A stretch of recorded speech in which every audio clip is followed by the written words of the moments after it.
him hurt again, and that's it. That's What's going on, YouTube? We're gonna talk some boxing. I did my breakdown prediction for the Shakur Stevenson William Zepeda fight. It's a great card. I, talked about the card overall when I gave that breakdown, and get my recap. Ring 3.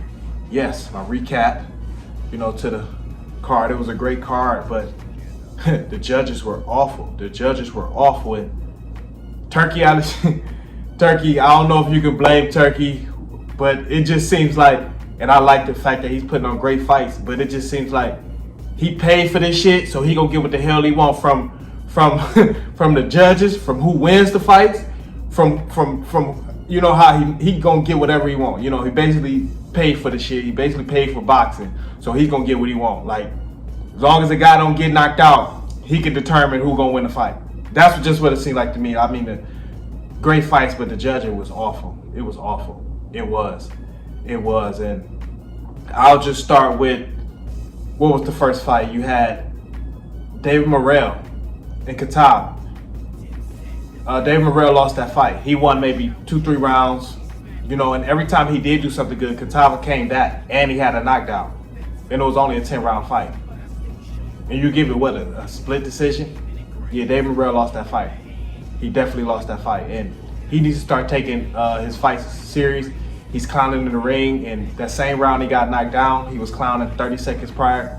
He needs to start taking it serious, because he's not dominating these guys to the point where he could be up there sitting in the ring clowning David Morrell. So in my book, and in everybody else's book, everybody voted, Ring Magazine, they say David Morrell lost that fight. So he got 2 back-to-back losses, we being real. And it wasn't even really close, honestly. Morrell won maybe 2-3 rounds, and Katav had a knockdown and won 6-7 rounds, so if we want to be real.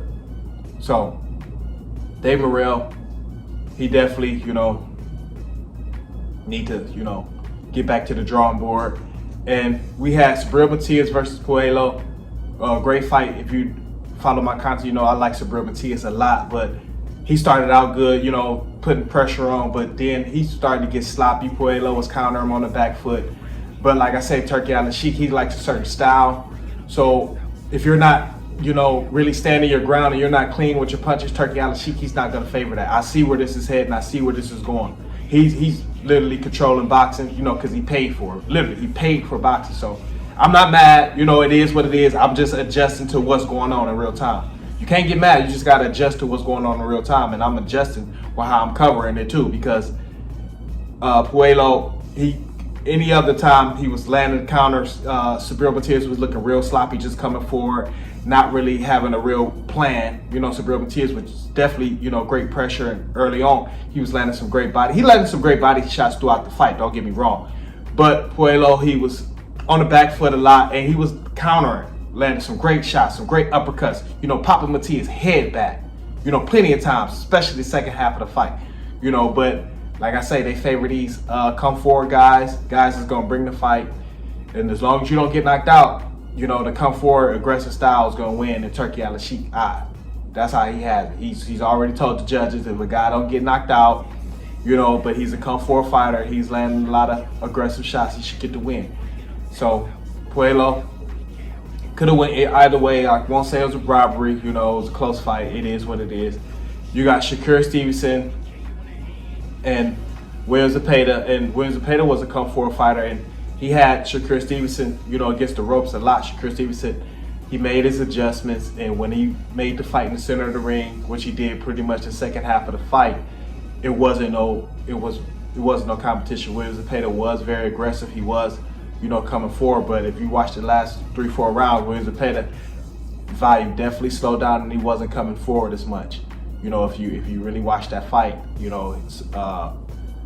Shakur Stevenson really neutralized William Zepeda, his volume and everything, with counter shots, counter hooks, some uppercuts, some straight jabs, but Shakur Stevenson, only time he was in trouble was he was against the ropes. And he showed some good defense against the ropes. You just don't want to be against the ropes against a high volume guy like William Zepeda, because it could look like he's doing more than what he's doing, as far as his activity. But Shakur Stevenson, he made it the fight in the center of the ring, and he was able to take advantage with just pure boxing skills in the center of the ring. So Shakur Stevenson, great fight, and he showed he could stand his ground. That's what I was more impressed with Shakur Stevenson. The fact that he showed he could stand his ground. He's an accurate puncher, and he doesn't waste punches, Shakur Stevenson. He hit a damn near 50-60% clip. So Shakur Stevenson, he doesn't waste punches, and he always has a plan. That's what I like about Shakur Stevenson. He always has a plan. So look forward to seeing who he fights next, and just his next fight. You got to talk shit to Shakur Stevenson to get him to fight, I guess. The fans talk shit. Turkey out of sheep, Tom and Jerry and shit. So Shakur Stevenson, he stood his ground and showed he had that dog in him. So great fight. Then we had Edgar Berlanga. We had Edgar Berlanga versus Shareez. Oh man, this was great while it lasted. And Shareez, he looked like the stronger fighter. He looked like the guy that been at 168. He looked like the stronger fighter, and he knocked Edgar Berlanga down 3 times. The 3rd time was a, stoppage, and Edgar Berlanga got saved by the bell. He got saved by the bell because when he got up, it was only 1 second left. And I think the 4th or 5th round, 4th round, I think it only went 5 rounds. But yes, he only got saved by the bell because Shareez, had it been even 5 more seconds, 1 more punch or 2 more punches, he would have been done. So he got saved by the bell, and he was never able to recover after that because the fight got stopped literally 10 seconds after the 5th round started. I think the fight only went 5 rounds, but the fight got stopped immediately 10 seconds into the round. And Shareez, oh man, champion. He a dog, big guy. They say, Turkey out of sheep say he want to get him in the ring with Canelo in 2026. That'd be a great fight. That guy got some power, man. Got some leverage on his shots. To be a tall, lanky guy, man, Shareez got some power on his shots, man. He got them pistol-like punch, man. Them motherfucker slapped you, man. Punches, man. He hit Berlanga with a left cross and a right cross. I don't know how Berlanga got up from that. He hit him with a left cross and a right cross. But before that, he hit him with a straight. Like, oh my God, that was vicious. But Shareez, oh my God. Berlanga, man, he did a lot of talking. King of New York, king of this, king of that.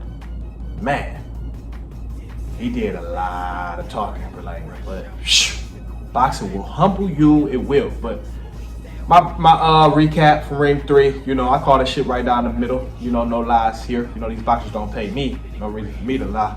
Boxers don't pay me, but great card.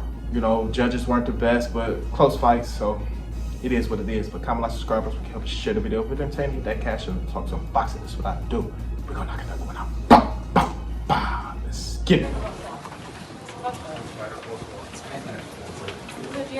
No cameras right now, Papa. No camera.